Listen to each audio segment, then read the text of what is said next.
Hello, we are back to find out Erica's decision. But yeah, I mean, we can't just leave him behind, Seth. We went through all that trouble. Oh, but more importantly, the bracelet.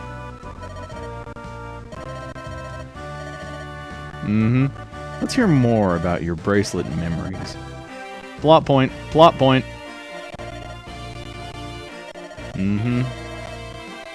That is perfectly a normal bracelet, everyone. Yeah, even Erica can tell. You know, it's obvious when even the people in the story know that the typical, princess-held artifact has some sort of mystical power. And like usual, we have to wait until later to find out what exactly that is. Now, we're always safe from bandits. I mean, it's not like we're going to be, really hurting from any battles with them given our units. I mean, Erica could take on a whole army. She's almost at Ephraim status.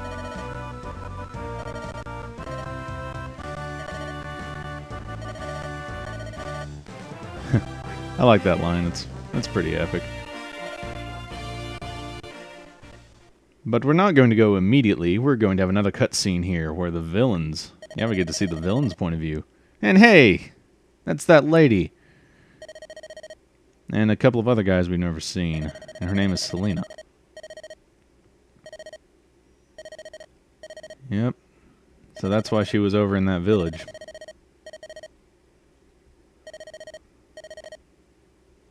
No orders.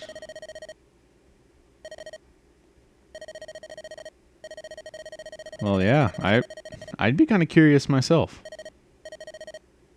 Really. But he looks creepy.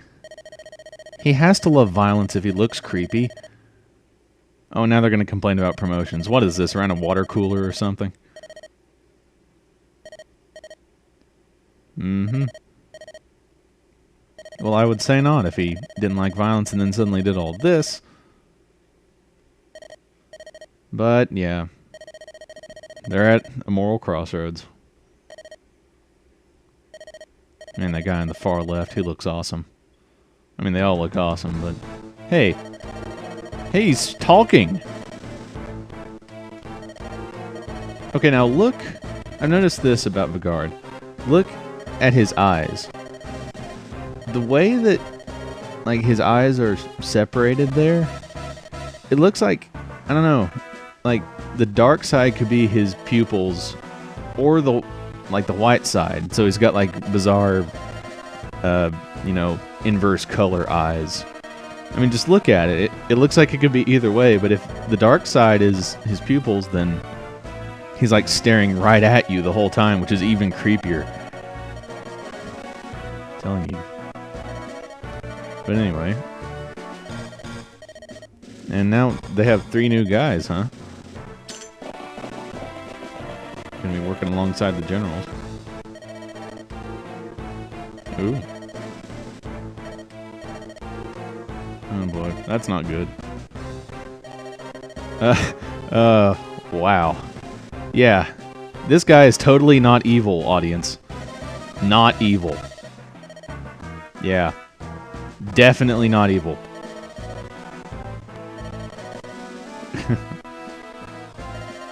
And this is Kalok. That's the coolest name ever. Oh boy. Oh yeah, Walter. I knew we would be seeing him again. You scum! Apparently his name's Glenn. And now he's going to assign them their missions. Good as done.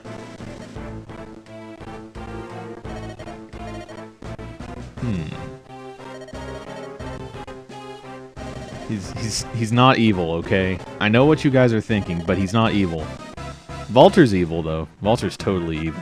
But, I'm afraid we're going to have to take a sponsor spot here. Sorry, that is right in the middle of a cutscene, but hey. The Video Game Board of Information would like to take this time to present some interesting bits and pieces for you. Did you know that each of Grotto's new generals is named after a precious gemstone? That is, Falter is a moonstone, which looks like this, Kalok is a tiger eye, and Riev, who, by our records, is not in fact evil, is a blood barrel, which doesn't actually exist, so here's a barrel. I do hope you've enjoyed this as much as I have. Knowledge triumphs. And now we're back to Volter.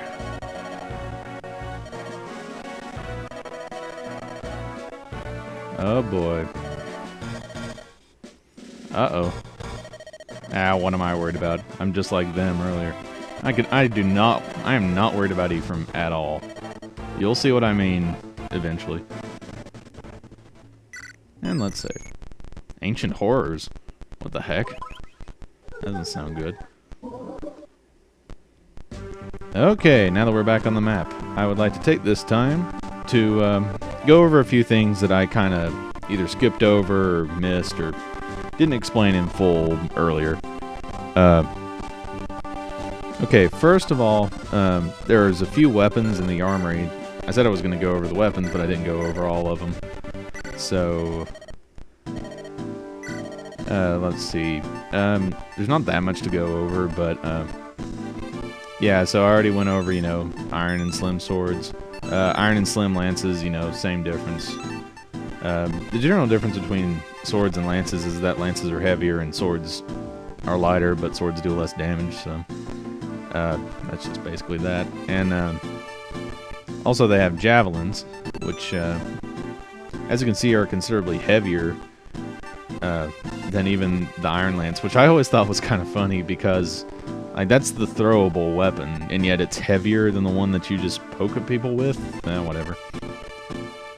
But yeah, those are really nice because, well, they're ranged. And unlike bows, by the way, although you've probably seen this at work in the videos already, unlike bows, people with javelins and hand axes, or, you know, hatchets like Ross does, those weapons can attack or counterattack from melee range, unlike bow users who, you know, have no melee range but only have double range. So, now what's unique about axes at this point in the game is that they actually have steel axes available. And that's pretty cool, but I'd lay off them for now just because your characters are probably not strong enough to wield, you know, a weapon as heavy as that at this point, and, you know, still be able to get decent doubles or speed off of them. Hand axes are nice, obviously. And that's that. I just figured I'd go over those. Another thing. Let's see. Yeah, I was also going to talk about the supply. The supply is pretty basic. If you go to it, you can either give or take items in or out of it. Say I want to put in the silver lance, it just instantly does it. But if I want to take something, you just select whatever you want to take and take it back out. You can hold 100 items in supply, which is way more than you will ever need unless you play this game for a really long time. And they're done by categories of items and weapons and that sort of thing. Again, I don't really use it that much, but it's definitely nice to have. And since I didn't mention it earlier, if a unit does die on a map, then all of their items are forever gone along with them. So that's something to keep in mind. I think that's about all I wanted to go over, so let's do some item managing here. Give that to Ross, just because it's basically a stronger hatchet. One thing I like to do that's a little... wait a minute. First of all, I want Colm to give his Iron Lance that he picked from the chest to Gilliam. I know that seems overkill, but we will get more Lance users later on. I also want Ross to get this door key or Colm to get the door key from Ross. Because, well, he's going to be picking stuff anyway, and if, you know, a door key is basically another use of the lockpick, which is, you know, the lockpick goes down in uses for every chest or door that you open. So I figure, you know, if he's going to be opening doors and chests anyway, you might as well get a free use out of one of them. So Anyway, that's just the way I do it. It's kind of untraditional, but whatever. Another good idea is to give door keys to mounted units. But, we are out of time. So, next time on Fire Emblem the Sacred Stones, we will be doing more item management. Real exciting.